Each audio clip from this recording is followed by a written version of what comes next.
Bonsoir et bienvenue dans l'émission littéraire de Public Sénat au bonheur des livres. Ce soir, nous avons le plaisir et l'honneur de recevoir, l'expression ne va pas lui plaire, le pape de la vie intellectuelle française. De ce pontificat, il a les trois attributs majeurs. L'université, il a enseigné à Sciences Po et ensuite dans la très prestigieuse École des hautes études en sciences sociales. L'édition, il est le pilier de la maison d'édition la plus fameuse et la plus puissante, Gallimard. Et enfin, les médias, il a cheminé longtemps aux côtés du Nouvel Observateur de Jean Daniel, à l'époque où cet hebdomadaire était l'arbitre des bienséances culturelles françaises. Mais pour être au cœur du pouvoir intellectuel français, il n'en est pas pour autant un mandarin. Il n'a pas fabriqué d'école, il n'a pas placé ses obligés, il n'a pas organisé le culte de sa personnalité, il n'a pas distribué les indulgences ou prononcé les anathèmes. Non, tout au contraire, il a mis son intelligence et son énergie au service des idées, des œuvres, des livres, de plusieurs générations d'intellectuels qu'il a soit édités, soit entraînés dans l'aventure dont on parlera des lieux de mémoire. Il est en somme un témoin et un acteur majeur de la vie intellectuelle de ces 50 dernières années, et c'est de cela dont nous allons parler avec lui ce soir. Pierre Nora, bonsoir. Bonsoir. Je devrais d'ailleurs vous appeler maître parce que vous êtes académicien français. Vous publiez Une étrange obstination chez Gallimard. Vous aviez, il y a un an, fait paraître Jeunesse, qui était comme le premier tome de ce travail sur lequel on va revenir. Et vous y racontiez votre éducation sentimentale et intellectuelle. Dans Une étrange obstination, vous revenez sur votre vie d'homme, non pas du point de vue personnel, mais du point de vue de votre travail d'universitaire, d'historien et d'éditeur. Mais vous avez d'ailleurs précisé que ce n'était pas des mémoires. Pourquoi est-ce que le mot de mémoire vous gêne? Parce qu'elles ont probablement une solennité trop grande, parce que j'en ai étudié le genre, et à l'occasion d'un article des lieux de mémoire sur les mémoires d'État, je m'étais aperçu d'ailleurs qu'il n'y avait pas de livre général sur le genre mémoire, que d'une part les historiens les étudiaient pour leur faire dire les mensonges qu'ils recélaient, et les littéraires uniquement pour les qualités esthétiques. Mais que ce genre, qui est un des plus importants de la tradition depuis des siècles en France, n'avait pas été étudié comme tel, et constituait effectivement, quand on analysait un lieu de mémoire. Voilà pourquoi, impressionné moi-même par la tradition que j'avais racontée, je ne me sentais pas digne de m'y inscrire. Dans Jeunesse, je reviens d'un mot dans Jeunesse, parce qu'il y a une chose qui me paraît incroyable. Vous venez d'une famille de bourgeoisie ordinaire. Votre famille venait de Lorraine. Votre père était... C'est pas tout à fait ordinaire non plus. Non, ordinaire, mais je veux dire, c'est sans méchanceté ou sans... Enfin, une famille de la bourgeoisie. Votre père est un médecin hospitalier. Mais où qu'on se tourne, en regardant autour de vous, il n'y a que des grands esprits. Votre frère, c'est Simon Nora, l'icône de la haute fonction publique. Votre cousin, c'est André Meyer qui a... Oui. Votre cousin par alliance qui a dirigé la Banque Lazare. Votre autre cousin par alliance, c'est François Jacob qui est prix Nobel. Votre ami de jeunesse, c'est Pierre Vidal-Naquet. Votre beau-frère, c'est François Furet. À la génération d'après, votre nièce dirige le Nouvel Observateur. Votre neveu, Olivier Nora, est un brillant éditeur. Quelle est la recette magique? D'où ça vient? Quel est le secret de cette famille? Mon père.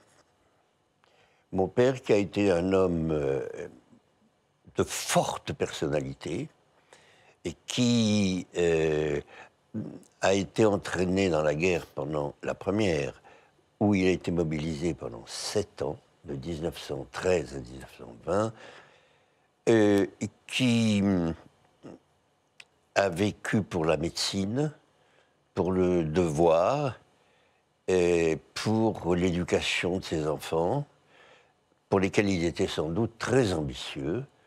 Il voyait son aîné Simon, dont vous avez parlé, comme un futur ministre au moins et président de la République éventuel. Son deuxième fils, qui était médecin, un grand médecin d'un hôpital, d'un grand service hospitalier. J'avais une sœur aussi, mais c'était l'époque où il y avait un tel mépris chez ces machos que du moment qu'elle était jolie, on pourrait la marier, alors que c'était la personnalité la plus forte de la fratrie, et qu'elle aurait pu faire des études, et qu'elle aurait pu faire du tout d'autre carrière, et qu'elle a été comme amputée dès le départ dans sa vie par ses 3 frères qui l'ont écrasée, son père et sa mère, qui n'a pas joué, à mon avis, le rôle qu'elle aurait dû jouer pour la défendre et pour faire une solidarité féminine.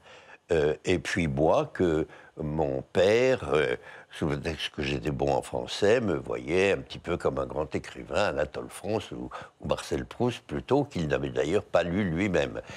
Et voilà, il a élevé ses enfants comme ça, avec un surmoi très fort. Une exigence très haute. Alors, dans une étrange obstination, on va venir maintenant à votre trajectoire intellectuelle, à votre vie d'éditeur et d'historien. Au début des années 60, vous êtes un jeune historien, un jeune agrégé. Vous avez publié un livre, Les Français d'Algérie, qui a fait grand bruit.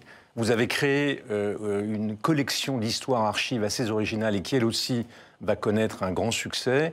Et la maison Gallimard vous propose alors de développer son département de sciences humaines. Et vous allez créer en effet des collections de sciences humaines et d'histoire qui vont connaître un essor considérable. Et d'ailleurs, modifier l'assise de Gallimard, qui était la grande maison littéraire, Gide, Malraux, etc., pour devenir la grande maison littéraire et la grande maison de sciences humaines.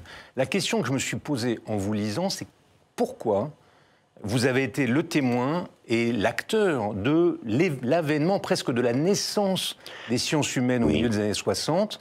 Les disciplines existaient déjà, la sociologie, mais tout à coup, elles s'agglomèrent, elles font bloc et elles dominent la vie intellectuelle. Elles vont la dominer pendant 20 ans. Pourquoi ?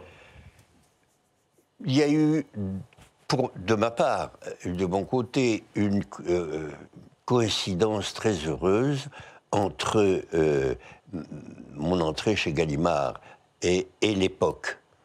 J'étais pas du tout étranger au monde que j'ai été amené à publier, puisque j'en faisais partie. Je ne pourrais pas être éditeur de musique ou de littérature enfantine. Je n'ai, au fond, publié que ceux que j'ai connus, en quelque sorte.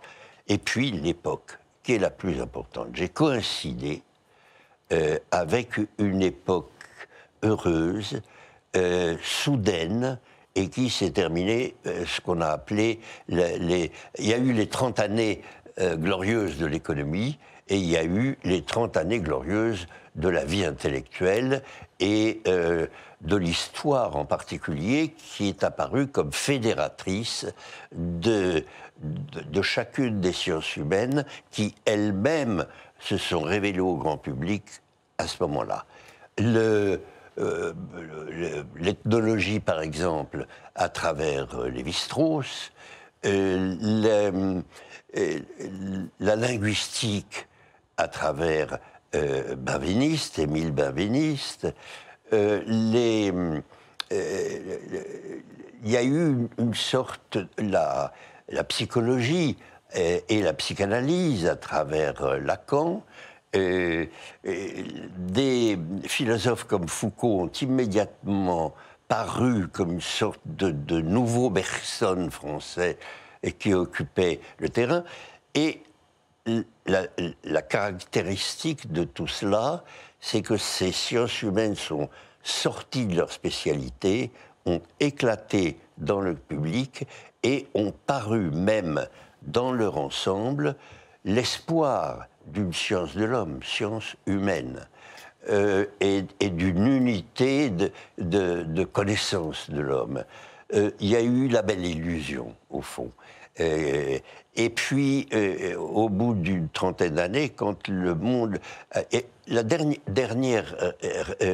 dernier élément qu'il faut prendre en compte, je crois, pour comprendre l'éclosion ludique de cette période, c'est la guerre, c'est la post-guerre. Et c'est fréquent dans toutes les après-guerres. C'est après la Révolution française que tout d'un coup, le romantisme a pu éclater littérairement. C'est après la guerre de 70 qu'une formidable période intellectuelle a pu sortir, la génération des Péguy, des Proust. On ne peut pas comprendre tout ça sans les années 70. Et là, il y a eu 45, certainement, qui a généré cette effervescence momentanée, mais flamboyante, à laquelle j'ai pu assister et que j'ai en partie orchestrée, c'est-à-dire que la période m'a porté et je l'ai un peu porté. Alors vous l'avez dit, l'histoire est comme la discipline maîtresse de cet ensemble des sciences humaines. Il se trouve que j'étais historien donc... Et alors, en effet, on voit que Montaillou, Village occitan, thèse assez complexe de Leroy-Ladurie, est un best-seller, oui. qu'un dimanche à Bouvines de Duby fait de Laurent Glorieux, que Penser la Révolution française de François Furet est un coup de tonnerre. Mais ce n'est pas l'histoire traditionnelle. L'histoire dont l'avènement est contemporain de cette période, c'est une histoire qui remet en cause l'histoire. Oui. Oui, elle a déjà été, à vrai dire, elle a été remise déjà avant la guerre par cette trilogie d'hommes, Lucien Febvre, Marc Bloch, essentiellement, mais beaucoup d'autres. J'ai dit trilogie, j'aurais dû dire binomie. Mais ils avaient travaillé dans leur coin l'histoire dite nouvelle, qui consistait, tout simplement pour tout dire, à écarter, ouvrir, enrichir une histoire qui jusqu'alors paraissait assez linéaire, politique, et où il y avait des causes, des conséquences, un événement à raconter, donc une priorité du récit, des événements essentiellement politiques, militaire parce que la guerre régnait, diplomatique parce que c'était les hommes diplomatiques qui organisaient la société et les régimes et les nations, mais qui étaient assez pauvres dans sa problématique. Et chacune des sciences humaines dont je viens de vous parler a nourri phénoménalement l'histoire et qui, du coup, n'est plus la même, en effet, et s'est enrichi de la sociologie, de la géographie, de la psychologie, de la sociologie. C'est ça qui a fait, par exemple, vous parliez de Montaillou, Village occitan, c'est cela qui, au moment de la poussée de l'Occitanie, entre le XIVe siècle et le XVe, qui est la première renaissance de l'Occitanie, a permis de faire sur un petit village une sorte d'histoire qu'on appelait à l'époque totale. Alors vous vous inscrivez vous-même dans ce mouvement, et d'ailleurs vous allez contribuer à son renouvellement, parce qu'à côté de votre travail d'éditeur, vous allez vous lancer au début des années 80 dans une entreprise qui va d'ailleurs effrayer la maison Gallimard. Vous inventez le concept de lieu de mémoire, on va revenir sur ce concept, et à partir de là, vous dirigez une œuvre encyclopédique autour de la République, la France, la nation et la France, 7 volumes, plusieurs centaines d'entrées, d'articles, des dizaines de contributeurs. Quelle est l'idée qui a présidé? D'abord, comment elle vous est venue? Oui, c'est pas un inventaire à la Prévert que vous êtes en train d'évoquer. Non, pas du tout. C'est une œuvre qui a été, comme on dit, work in progress, c'est-à-dire qui, du départ, s'est développée progressivement comme une plante, au début du début. Et là aussi, cette invention, j'ose pas dire, je ne cherche pas le mot, c'est pas un concept non plus, cette notion, c'est plus modeste, de mémoire, était une invasion de l'époque elle-même. Ce serait long à décrire en quelques mots, mais la France, à l'époque, a connu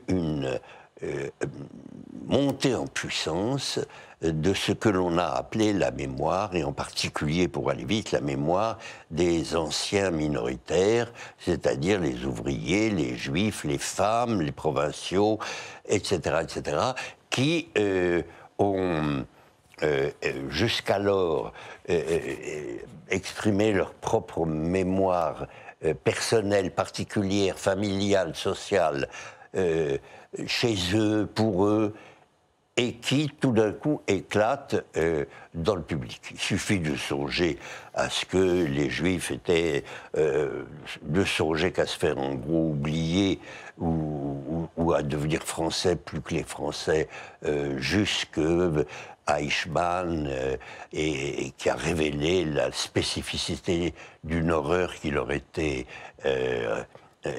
affectée spécialement, et qui du coup a provoqué une prise de conscience de la singularité de la chose. Les femmes, même chose, le mouvement féministe, etc. Donc je suis là aussi au moment, je me courbe au devoir d'une mémoire qui me dépassait. Et je l'applique à l'histoire. Alors, c'est effectivement, quand j'ai dû, aux hautes études, étudier l'idée nationale, ce qu'on appelait l'idée, sur lequel il y avait des livres très nombreux et qui racontaient l'histoire des idées. Il m'a paru beaucoup plus intéressant de prendre des phénomènes, quels qu'ils soient, de toute nature, que j'ai appelés des lieux, évidemment, et qui pouvaient être des lieux matériels, mais des lieux tout à fait immatériels, comme la génération, par exemple, ou l'amour de la patrie, ou des lieux emblématiques comme les symboles de Paris, le Panthéon, le Collège de France. Mais aussi une multiplicité de phénomènes comme le Larousse. Tous les dictionnaires ne sont pas des lieux de mémoire, d'une certaine façon, mais le dictionnaire Larousse en est un, où le Malais Isaac était pour l'histoire une forme de lieu de mémoire. Alors, j'y suis allé au départ extrêmement intuitivement, progressivement, et il m'avait paru beaucoup plus intéressant d'étudier ce qui s'attachait du sentiment national à ce type d'objets extrêmement divers qui devenaient des sortes de mémoriaux, tests de l'idée nationale. Mais ce faisant, vous avez quand même révolutionné, en cas de transformer la discipline historiographique. Oui, totalement. Parce qu'au lieu de prendre les grandes continuités, les grandes unités, tout à coup on s'est intéressé à des éléments signifiants. Significatifs que j'ai appelés lieux, et qui, encore une fois, couvraient un très large éventail de choses. Alors, au départ, ça a été un instrument de compréhension et d'approche différent de la mémoire nationale, et à la fin, ça a été une histoire de la France par la mémoire. Et est-ce que, enfin, c'est une interprétation abusive, parce que je vais mettre en parallèle deux choses qui vont vous horrifier, mais il y a deux phénomènes qui arrivent en même temps, la montée du Front National de l'extrême droite et le développement des lieux de mémoire. Autrement dit, on a l'impression que vous arrivez à une époque où l'identité nationale se dissout en identité particulière, vous l'avez dit, régionale, confessionnelle, de genre, d'origine, et où l'histoire traditionnelle se dissout dans les mémoires. Donc, au fond, votre aventure intellectuelle reflète quoi? Un essoufflement du modèle français, une fatigue démocratique, c'est ça que cette éclosion des mémoires traduit? Oui, je crois que un des raisons du succès de cette entreprise a été multiple. D'un côté, vous le rappeliez, le Front National, en effet, a cherché à s'annexer les lieux de mémoire en me faisant des appels du pied auxquels je n'ai pas répondu. D'un autre côté, ça a paru comme un enterrement de la France, une sorte de tombeau, comme on dit, au sens sépulcral du mot. Un grand soleil couchant, Voilà, le grand soleil couchant, le chant du cygne de l'identité nationale. De l'identité nationale. Et moi, je pense que expliquer ainsi les phénomènes les font revivre, au contraire. C'est comme les ethnologues à qui on a reproché quelquefois que mettre les mythes en explication était une façon de les enterrer, de leur donner le moment final d'eux-mêmes, alors que c'est en même temps le seul moyen de les revitaliser. Et je pense que c'est par la mémoire que se revitalisent des symboles comme le drapeau français, pour prendre le plus simple. Dernière grande œuvre, la revue Le Débat, que vous avez créée il y a 40 ans et auquel vous avez mis un terme. Comment vous résumeriez, en quelques mots, cette aventure de la revue Le Débat? Bien, je dirais que cette entreprise a correspondu à la fin de l'idée révolutionnaire, pendant laquelle les intellectuels se consacraient à transformer le monde ou à vouloir le faire. Tandis que cette sortie de l'âge révolutionnaire, dans les années 80 précisément du siècle dernier, ont été le moment où les intellectuels se sont convertis à la démocratie par déception de l'échec de l'Union soviétique en particulier, et ont commencé à comprendre que la démocratie supposait deux choses: savoir qu'on allait vivre avec des gens qui ne pensaient pas comme vous, et donc discuter plutôt que les exterminer. Et deuxièmement, que le monde qui arrivait et qui était si différent du précédent et si complexe dans tous ses aspects exigeait que les intellectuels s'attachent non pas à vouloir transformer le monde, mais à le comprendre. Je crains malheureusement que cette époque ne soit révolue, et c'est peut-être pour ça que vous avez mis vous-même un terme à la revue Le Débat. Malheureusement, Pierre, j'aurais bien aimé continuer à bavarder, discuter avec vous. J'avais encore bien des sujets sur lesquels j'aurais aimé vous entendre, notamment l'évolution des sciences humaines aujourd'hui, mais on recommencera. En attendant, on ne peut pas discuter de tout, on ne peut pas non plus inviter tous les auteurs, mais on peut recommander, dire quels sont les ouvrages qui nous ont frappés dans ces dernières heures ou ces derniers jours. Quel est le livre, vous, que vous recommanderiez à ceux qui nous ont écoutés? Eh bien, celui-là même que le journal Le Monde m'a fait découvrir par un très bel article sur un auteur peu connu en France et qui s'appelle Ferdinand von Saar, que Le Monde comparait un peu à un Maupassant français. Il est autrichien, c'est pas faux.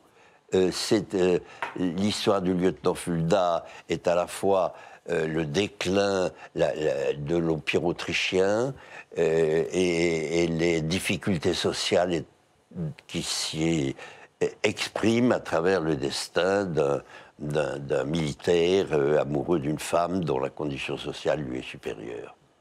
Alors, pour notre part, nous vous recommandons la lecture. Enfin, nous avons aimé la lecture, mais c'est un peu pour vous qu'on le cite. Vinocq, Gouverner la France, il est l'expression de ces historiens dont vous parlez. Il traverse, à travers ce livre, l'ensemble des tumultes et des évolutions, comment dirais-je, oui, violentes et pas violentes de notre vie politique. Ça nous permet de regarder avec un peu de distance ce qui nous arrive aujourd'hui.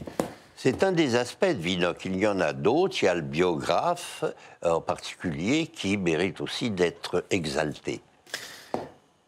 Jean-Claude Grimbert, Jacqueline. En fait, il sort en édition de poche. Ça, c'est l'édition, la première édition.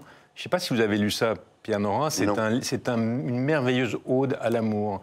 C'est Jean-Claude Grimbert, qui est un grand auteur de théâtre, et qui fait un portrait, un éloge de la femme à qui n'a pas assez déclaré son amour pendant sa vie. C'est merveilleux.